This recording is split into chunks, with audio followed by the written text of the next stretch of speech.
పరమ పావనమైన ఈరోజు వివేకానంద స్వామి తిథుల ప్రకారం జన్మకొచ్చిన రోజు. జనవరి 12న తేదీల ప్రకారం ప్రపంచవ్యాప్తంగా వివేకానంద స్వామి జన్మదినం చేసుకోవటం రివాజు. అయితే ఆ మహానుభావుని ఎన్నిసార్లు ఎన్ని రీతుల ఏ విధంగా అనుకున్నా కూడా తనివి తీరదు గనక మరొకసారి తిథి ప్రకారం 2014 సంవత్సరంలో 23వ తేదీన మనం జరుపుకుంటున్నాం. వివేకానంద స్వామి యొక్క ఘనత గురించి ఏమైనా చెప్పుకోవడం ప్రారంభించగానే చికాగో సర్వమత మహాసభల గురించి, అక్కడ వారిచ్చిన ఉపన్యాసం గురించి మనం ప్రశస్తంగా చెప్పుకుంటూ ఉంటాం. అక్కడ ఆయన మిగతా ప్రవచనం చేసిన పెద్దల వలె కాకుండా sisters and brothers of America అని అక్కడికి వచ్చినటువంటి ఆహూతులందరినీ, అక్కడికి వచ్చిన పాల్గొన్న వారందరినీ కూడా సోదర సమానంగా చూడటం అనే ఆత్మీయ భావన వాళ్ళని బాగా కదిలించిందని, ఆ కదలిక ఒక్కసారి ఆ దేశాన్ని, ఆ జాతిని, యావత్ ప్రపంచాన్ని కూడా ప్రభావితం చేసిందని మనం ఘనతరంగా సగర్వంగా మన జాతి తల ఎత్తుకునేలాగా చేసిన ఆ మహత్కార్యాన్ని గురించి చెప్పుకుంటూనే ఉన్నాం.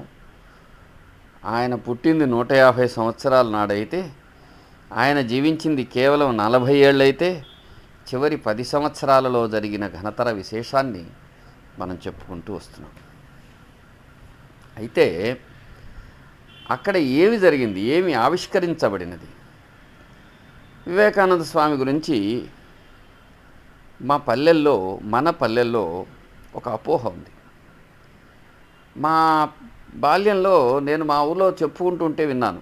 చెట్టు కింద కూర్చున్న పెద్దలు సందర్భం వచ్చినప్పుడు వివేకానంద స్వామి అంట అమెరికాలో పోయాడంట, ఆయన ఉపన్యాసం చెప్పడానికి ముందు వాళ్ళు ఒప్పుకోలేదు, ఆ తర్వాత మొత్తానికి ఆయన అంగీకరించారు, ఆయనకి వెంటనే భయం వేసింది, మొత్తం అంతటినీ జగన్మాత స్వరూపంగాను, తర్వాత తన గురువైన రామకృష్ణ పరమహంస రూపంగా చూసుకొని సరస్వతమ్మకు నమస్కరించి చెప్పుకున్న తర్వాత ఆయనకు ఒక్కసారి పెద్ద ధారాప్రవాహంగా వచ్చేసి చెప్పదగిన విషయమంతా ఆయనలోంచి జాలువారి వచ్చిందని, ఆ సముద్ర తరంగంలాగా, గంగా శీతల ప్రవాహంలాగా, గంగా శీకర ప్రవాహంలాగా అద్భుతంగా వచ్చేసిన ఆ రసచరిని, వాగ్చరిని అడ్డుకోకుండా అలా వింటున్నారని, మొట్టమొదటి 5 నిమిషాలు టైం ఇచ్చిన వాళ్ళు అలా అలా పొడిగించుకుంటూ 5-6 గంటలు అలా వినేశారని, అందరూ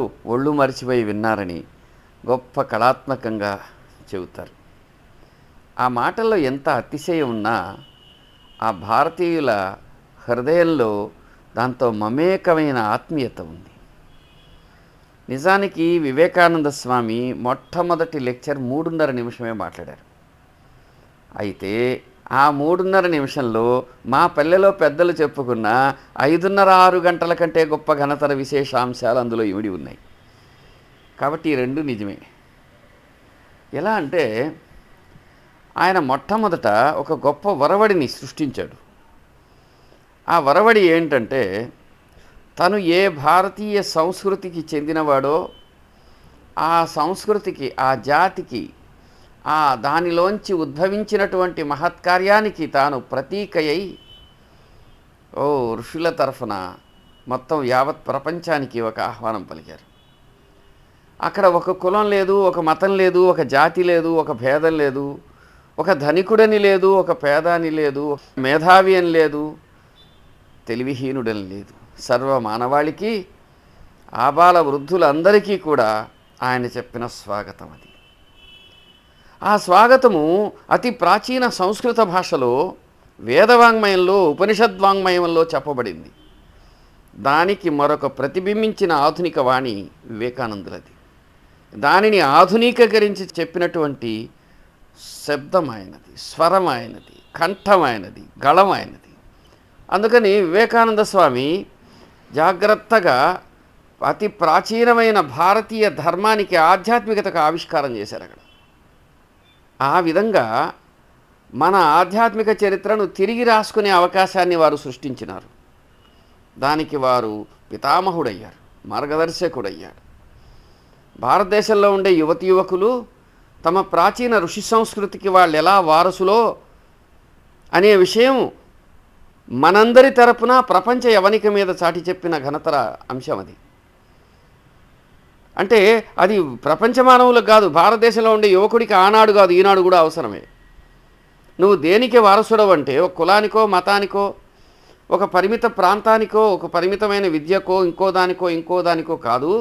నిన్ను నువ్వు ఐడెంటిఫై చేసుకోవాల్సింది, నిన్ను నువ్వు ప్రతిబింబించుకోవాల్సింది, నిన్ను నువ్వు ప్రొజెక్ట్ చేసుకోవాల్సింది, నిన్ను నువ్వు చెప్పుకోవాల్సింది ఏమిటంటే అతి ప్రాచీనమైన వారసత్వపు ఋషి సంపద అంతటికి కూడా నేను వారసుండని చెప్పి ఘనతరంగా చెప్పుకోవాలని గుండె మీద చేతులు వేసుకొని చెప్పుకోవాల్సిన అంశాన్ని చాటి చెప్పాడు ఆయన.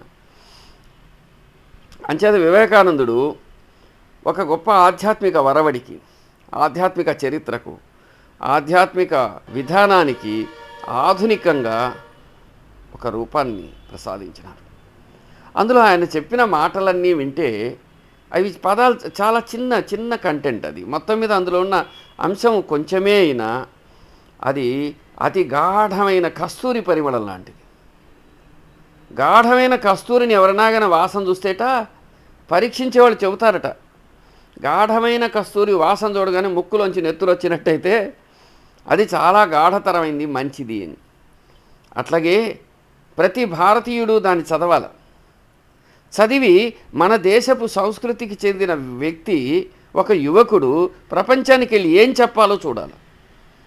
ఈరోజు సాఫ్ట్వేర్ పేరుతోనో ఇతర కారణాలతోనో ప్రపంచవ్యాప్తంగా చుట్టి వస్తున్న భారతీయులందరూ వివేకానందుడి ఒక్క 3.5 నిమిషాల మొదటి ఉపన్యాసం కాదు, మొత్తం గుడ్విన్ సహాయంతో అక్షరాల రూపంలోకి వచ్చినటువంటి వివేకానంద స్వామి ప్రవచనాలు మొత్తాన్ని ఒకసారి చదివి దాన్ని గన జీర్ణించుకున్నట్టయితే అతను మళ్ళీ వేదోపనిషత్తులను చదవకపోయినా పర్లే, భగవద్గీతను అధ్యయనం చేయకపోయినా పర్వాలేదు.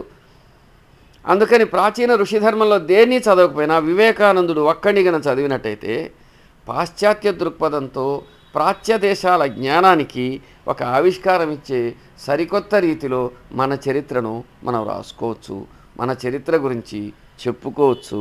అతి ప్రాచీనం, అతి సనాతనం, అత్యాధునికం వివేకానంద స్వామి యొక్క బాట. అందుకని వివేకానందుడు ఆనాడు కాదు ఈనాడు ఉండేటువంటి యువతి యువకులకు కూడా గొప్ప మార్గదర్శకుడు. ఆధ్యాత్మికత ఒక జాతి జీవనానికి నిజంగా మార్గదర్శకమని చాటి చెప్పగలిగిన మా ధీరుడు ఆయన, వివేకానంద సూర్యుడాయన.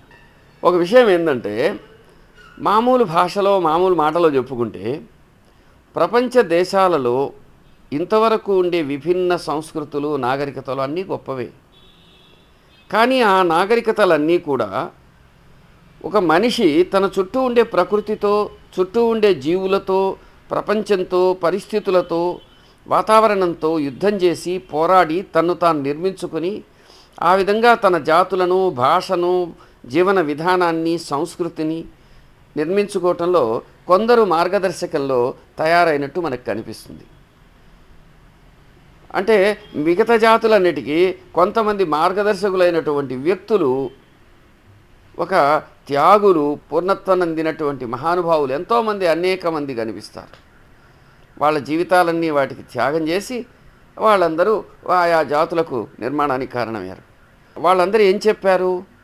జీవితాన్ని, ఆ చుట్టూ ఉండే పరిస్థితులను, జీవితాన్ని ప్రధానంగా చెప్పారు. ఇంకా మాట్లాడితే అక్కడ ఉండేవాళ్ళు స్ట్రగుల్ ఫర్ ఎగ్జిస్టెన్స్, తమను తాము నిర్మించుకోవడానికి చేయవలసిన పోరాటాల గురించి చెప్పారు. ఆ విధంగా వాళ్ళ సంస్కృతులు నిర్మించబడ్డాయి. కానీ భారతదేశంలో ఆధ్యాత్మికత అనే పునాది మీద, జ్ఞానం అనే పునాది మీద నీలో నాలో సర్వదా సర్వత్రా ఒకానొక ఆత్మరూపమైన చైతన్యం నిండి ఉన్నది.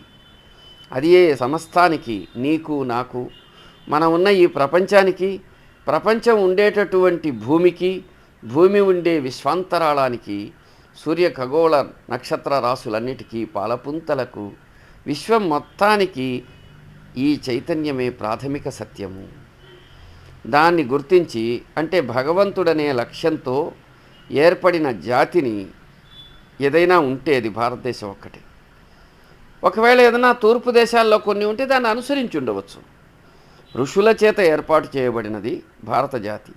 ప్రవక్తల చేత, కొంతమంది సమాజ ప్రేమికుల చేత ఏర్పడినవి ప్రపంచ జాతులు. అందుకని ప్రపంచం మొత్తానికి అతి విశిష్టతరమైన జన్మనెత్తిన జాతి భారతీయులు. అంటే నిజానికి భారతీయుడి యొక్క జీవన దృక్పథం భారతీయం మాత్రమే కాదు, అది ప్రాపంచికం. ప్రపంచంలో ప్రతివాడు అనుసరించవచ్చు. 4,00,000 యుగాదుల పరిమళం ఉన్నది. ఈ 1,00,000 పూదండలలో ఏ దండను ఎవరైనా పుచ్చుకోవచ్చును అనే భావం అందులో ఇమిడి ఉంది. అంటే ఇక్కడ మన ప్రాచీన ఋషి విజ్ఞానము కేవలం ఒక ప్రాంతానికో ఒక దేశానికో చెందింది మాత్రమే కాదు. కేవలం అది ఆర్యావర్తమైన భారతదేశానికి అక్కడ ప్రభవించినా జన్మించినా యావన్ మానవాళి శ్రేయస్సును కోరినటువంటి దృక్పథం అందులో ఇమిడి ఉంది. ఏనాడైనా ఎప్పుడైనా మానవులందరూ ఒకనాటికి ఖచ్చితంగా అనుసరించి తీరవలసిన ఆధ్యాత్మిక జీవనం భారతదేశంలో ఉంది. దానిని గుర్తించి ప్రపంచానికి చెప్పిన ఘనత వివేకానంద స్వామి. అయితే అంతకుముందు ఋషులు చెప్పారు కదా, ఋషులు చెప్పినప్పుడు ఋషులకు కొంతమందికి పరిమితమై ఉంది. అది ఒక యువకుడు, అత్యాధునిక దృక్పథం గలవాడు, అతి ఆధునికమైన తత్వజ్ఞులు, శాస్త్రజ్ఞులు, ఫిలాసఫర్సు వాళ్ళందరి గురించి చదివినవాడు, వాళ్ళదైన శైలిలో, వాళ్ళదైన భాషలో, వాళ్ళదైన దృక్పథంలో, వాళ్ళ నేలలో, వాళ్ళ జీవన విధానం మధ్యలో నిలబడి చెప్పడం అనేది వివేకానందుడితోనే ప్రారంభమైంది. అందుకని మన జాతి వారసత్వానికి గణించడం ప్రారంభిస్తే అగ్రగామి ప్రథమగణ్యుడు వివేకానందుడు. ఆ మహాపురుషుడి దివ్య పాదార విందాలు మన జాతి ఎప్పుడూ అనుసరిస్తూ కొనసాగితే మన జాతికి మహోజ్వలమైన భవిష్యత్తు ప్రసాదించబడగలదు. అంచేత వివేకానందుడు ఎప్పుడు పాతబడడు. వివేకానందుడి వర్క్ ఎప్పుడు పూర్తయిపోదు.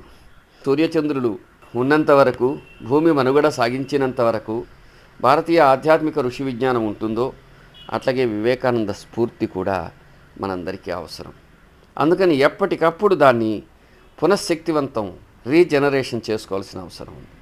అటువంటి మరొక పావనమైన దినం ఈరోజు. మీకు నా నమస్కారం.